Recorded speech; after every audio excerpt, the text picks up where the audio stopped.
We all know that the coronavirus has been a time of loneliness with so many of us virtually trapped in our homes. It could get bad again as we head into the winter, and no one suffers the effects of that isolation worse than seniors. And joining us this morning is Julie Nags of SYNERGY HomeCare in Chicago. Julie, good morning to you. Thanks for joining us this morning. Good morning, and thank you for having me. Such an important topic. A full 1/4 of Americans who are 65 or older say they consider themselves to be socially isolated. Well, first of all, that's so sad, and in the current environment, it can even be dangerous. Tell us what the short and long-term ramifications of this are.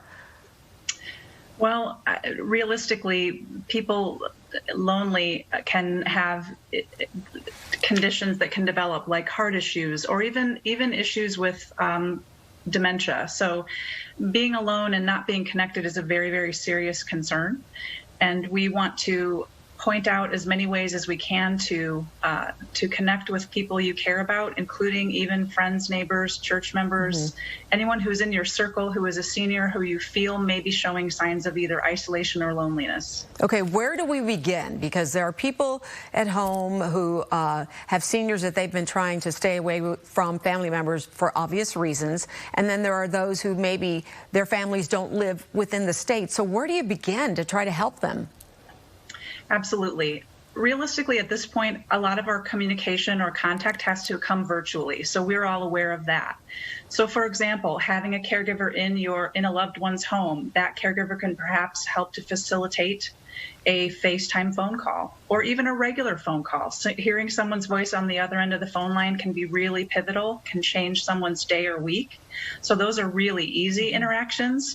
Other things that I think could be helped along are potential visits, obviously safe ones where people are masked and or social distancing. So perhaps you could have a friend or arrange for an outing or even so on the porch outing for someone by socially distancing that and preparing it so that it's allowing a visit, but yet doing it safely. Right, and still being able to kind of help lift their spirits. I found it interesting as we were doing some of the research for this, that there was another report that actually compared health damage from loneliness and isolation to that of smoking. Explain that.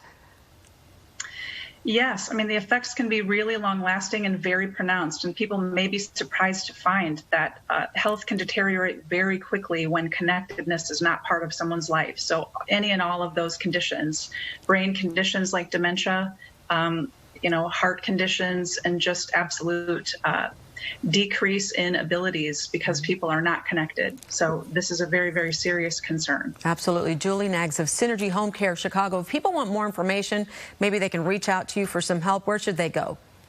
Absolutely. They can always call our main SYNERGY HomeCare number in Chicago, 773-868-3183.